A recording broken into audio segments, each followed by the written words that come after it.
एक हलवाई था मोती। उसका एक बेटा था जो बहुत ही मोटा था। सब लोग उसे मोटू कहते थे।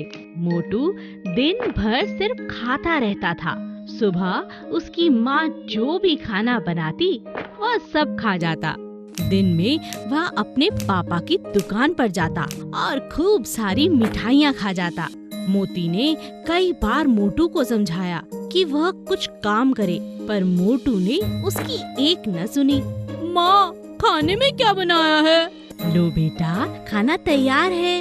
माँ, तुम्हें तो पता है मुझे कितनी भूख लगती है। खाना खाकर मोटू मोती हलवाई की दुकान पहुँचा। पापा, आज मिठाइयाँ बहुत अच्छी बनी है, मुझे भी चखाओ ना।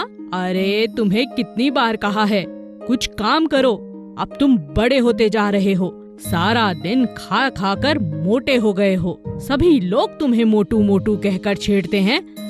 पिताजी, मिठाई खिलाइए ना। मोटू कभी अपने पिताजी की बात नहीं सुनता। वह खा खा कर और मोटा होता गया। एक दिन मोती ने मोटू को सबक सिखाने की सोची। उसने अपनी दुकान पर कोई मिठाई नहीं बनवाई और अपनी पत्नी से भी कह दिया कि वह मोटू को खाने में कुछ भी न दे। जब मोटू ने अपनी माँ से खाना मांगा तो उसकी माँ बोली, बेटा, जो कुछ भी घर में था अब सब खत्म हो गया है। तब मोटू ने सोचा, कोई बात नहीं, मैं तो दुकान पर जाकर कुछ खा लूंगा।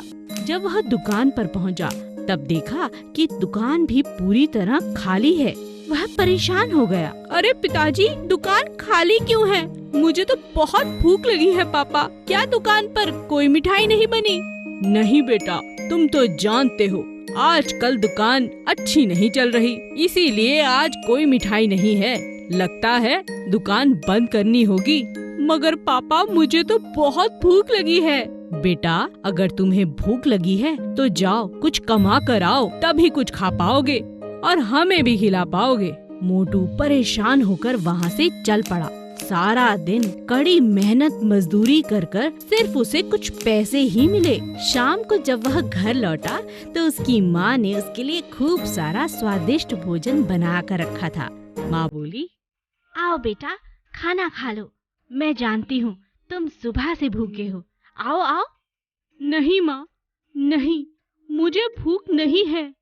अब मैं जान चुका हूँ, समझ चुका हूँ कि मेहनत का फल ही सबसे मीठा होता है। और इस तरह मोटू को अपनी गलती का एहसास हुआ और वह मेहनत भी करने लगा और संयम के साथ खाना भी खाने लगा। इससे सभी उनके घर में खुश रहने लगे।